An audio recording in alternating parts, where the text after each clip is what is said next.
YG can utilize here, especially with the Jushin pick. We look at the lineup ratings. It's going to favor CG, but again, it kind of depends how they control that early game. And Hilda's great. Again, dangerous grass, very solid choice to have here.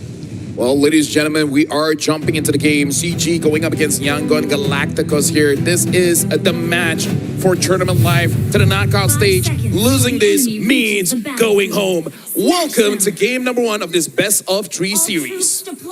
A best of 3. We're starting off on this game 1 here with 2 solid drafts. We'll take a look at how this early rotation goes. Once again, Stitch rolling with this gold lane Freya against the Claude. This might be the answer for it as we get a good look here too. Running the Quantum Charge, if I remember right, seeing that. So some more here that Amzic's going to have, and that's why he's got the Purify too. There's a lot of setup potential, lockdown potential with Blink on the Cho. Yeah. Cho's going to be the most, is he the most picked roam right now currently in M7? I feel like he's definitely up there, either, for sure top 3. Yeah, I think Hilda's up there too, by the way, right? Like these two. Cho is top 5 in general. Top 5 in general. In general. So yeah, probably the most picked roamer here. Looking at the emblems, everything is good so far. Valence might get pulled back by Lina here. Yeah, will be.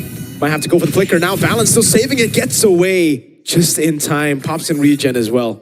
Yeah, I feel like Valence is just doing his job, which is basically to kind of like mirror Blink, understanding like his movements around the map. So it does look like for CG, they kind of want to make sure that the game is honest. Make sure there's no rotations coming in from Yangon Galacticos. Yeah, they want to, both these teams, if they get an early advantage leading into that first hurdle or they wait for it, they both have really good options once they hit that level 4. See Gary here getting in some position, but Han will continue to farm up. Valen's giving that information over. Good little poke there, but ultimately, I think you just expect this to lead into that first objective, that turtle. It's going to be a little bit difficult for teams to get kills. Oh, yeah, Han got caught there by the Dark Wave. A bit too aggressive on the skill 2 and gets punished for it. Now CG have prio for turtle 1. Did he forget about the Dark Wave? I think he did. Or he just didn't expect for it to come out during the crab pick. Wait, Jikudo coming in. Oh, Yay with the steal on Uranus. Double pick up with the Lancer Flare. Now Ye3 going to be caught by the Crimson Peak and Lina. Right there, Dark Wave landing. Ye3 trying to go in for more dashes, but will ultimately fall to Han. That was clutch from Ying. I mean, to turn a bad situation into a much better one. Not only that, but they got a kill on the board too. Yeah, that's definitely not what CG Esports really want, but I hope that doesn't affect them too much. Ye3 already resigned to his death there, which honestly I think it's actually good because he doesn't want to get a 3-kill lead, which eventually will become a shutdown. So I feel like it's still okay. He's not punished that much in terms of gold lead. It's only about 600. Oh, Valkyrie form, man. Yeah. By the way, another very fun combo that we were talking about before coming onto the stage. Hopefully, you know, scriptwriters are listening to this. Cho and Nolan. Fracture coming out with a combo. Valence taken very low. But just pick off heroes with Nolan. Kalea Nolan, now Cho Nolan. Oh, that's the combo, Cho and Nolan. Yeah. And then there was then the other one we usually see is Cho and Guinevere, right? But yeah, the Guinevere just hasn't won too much. A couple wins here, looking at the items too. Yeah, 1 win. What, is it only 1 win? Only 1 so far. Dang, so she's like 1-7? Yeah. Not really a good stat, but either ways right now, Yangon Galacticos, they've been winning the trades. Damage not enough to deal with Valence just yet, and I'm also curious to see how Valence is going to play, because seeing as how Yums played it, sure in the early game he becomes annoying, but when it comes to the mid as well as late game, he's kind of an assassin going for the back line, so yeah, not really a lot of people for him to assassinate, maybe only Han and Lina, but I feel like both are very difficult targets for Hilda. Yeah, you see that too, that Blade of Pepsi's now picked up here for Han. So if they can get that combo off with a Blink. Oh, what? Perfect combo on the Nolan. Fracture skill 2 to the basic attack and skill 1, man. I love that. CG though, over on Turtle 1, it'll be a trade orange buff for the Turtle. Okay, they're gonna trade. That's what I was talking about with the burst damage now that he's got the blade, but he's also gonna take orange, it looks like. So Han will trade that objective though, so takes the orange buff, will rotate to his purple. Now, that's gonna be a little kind of caution check, I'd say, for Amzik here, because he didn't even really get a chance. Oh, Blink's going to be caught. Feather airstrike with the help of Gary. Picks him up. Actually, a good Lantern Flare. Bring Gary back. He's going to be taken very, very low. Lina. I thought he was going to Crimson Beacon a bit. Yeah, Ying, though. Flickers it forward. Goes on Gary. Gets the kill. Maybe that's why he didn't. He got the call. Ying's like, I got it. Yeah. Honestly, right now, Yangon Galacticos, they're playing so well towards their own win condition as well as CG's win condition, because their win condition is to get Han ahead, and for CG, they kind of want to get Gary ahead. And Yangon Galacticos, they're killing 2 birds with 1 stone. Han is taking all the farm away from CG. Taking it away now. Dark Wave from Yen3, but he gets caught away. The Dragon now. The Feather airstrike coming down, and Yen3 is able to jump all around, but Han deals too much damage with the help of Ying. That's the peel coming in from the Chusin, and Ying gets a double stage Valkyrie. The set flickers in on Chico, and now it's Gary caught all alone against 2 of the frontliners, just clipping him down. A triple for Ying.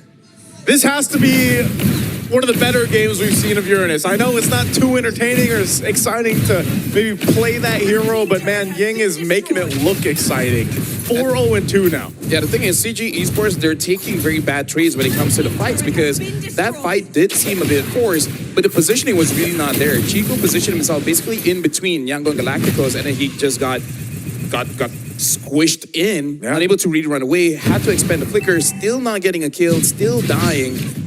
And then Gary was in a position where he feels like he needed to engage. So this is the difficulty about an EXP laner as well as a roamer. If you call for a fight when it's really not a good time to fight, you're really gonna put your team that far behind. And that's why people say the roam position is a difficult position to play. Not because of your mechanics, but your calls can really basically just screw your team over, you know? Yeah, I mean, look at all of this that's just happened in the past couple minutes, man. 6,000 gold lead now for Yangon Galacticos.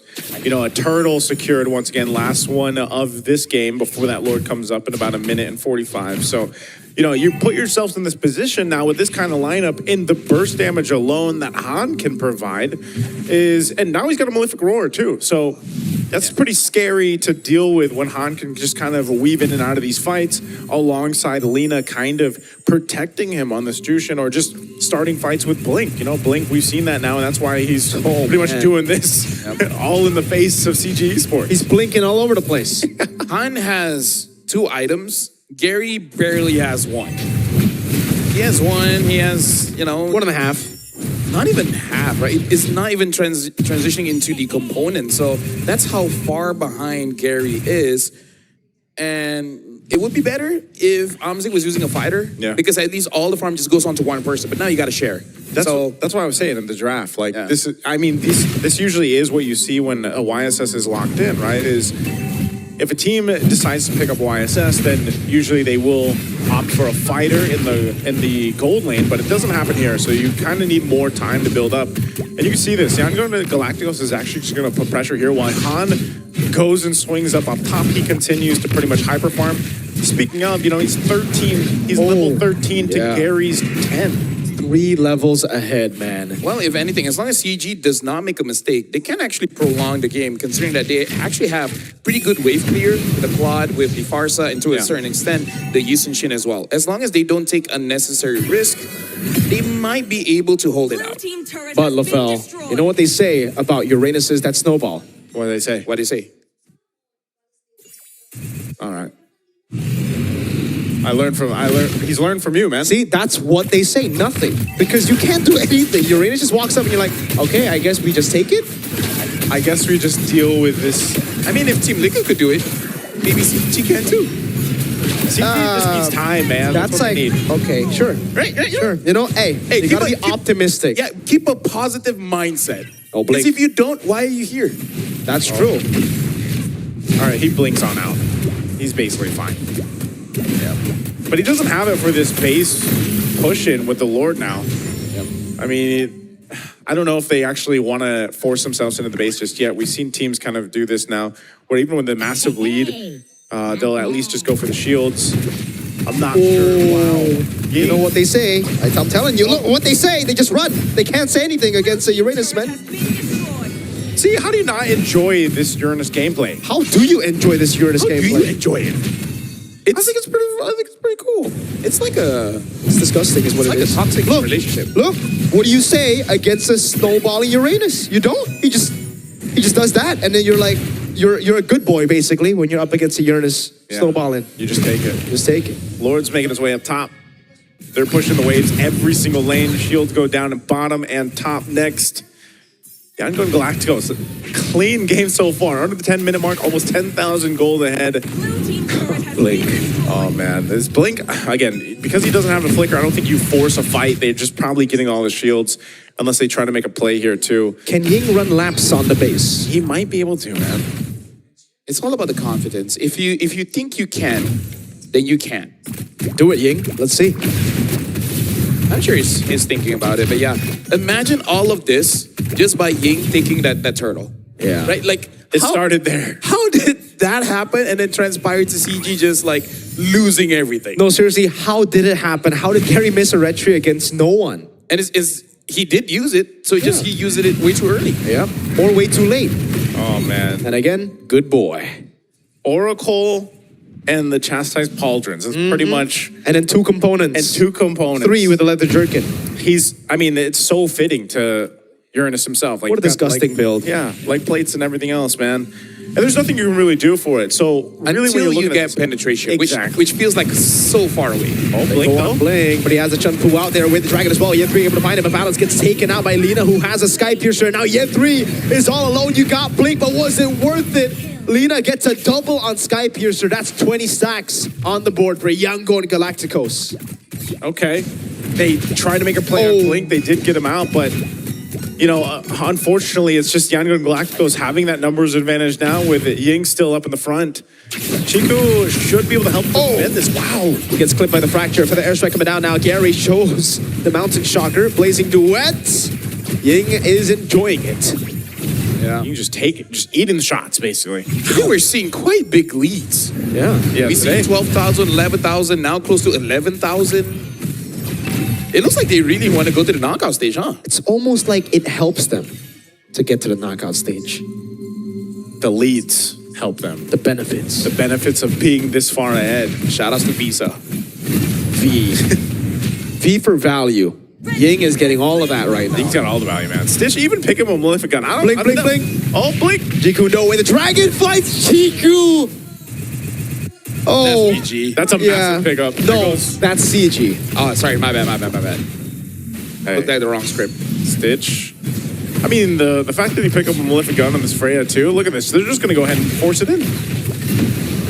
Right now, Yangon Galacticos with 12,000 gold lead. There's really nothing that CG can do. Chico is 10 seconds away. Yeah. I don't know if they can defend this. Ying pops the Consecration, gets caught in the Dark Wave. Now Yen 3 jumps in with it. Oh, no, he gets picked up, thrown back, has to flicker out.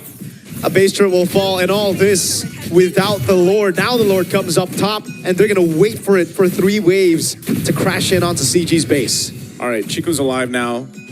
They could potentially still stay in this game if they just clear this Lord out. Last base turret goes down. Yangon Galacticos almost 14K ahead. The Lord will make its way. Are they going to go in?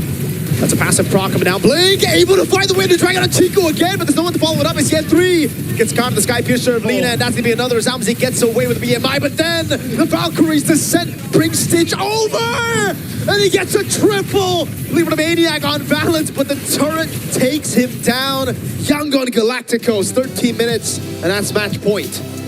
Dominant win there for Yangon Galacticos. A quick game at that. And man, what a performance from Ying and even Stitch's Freya.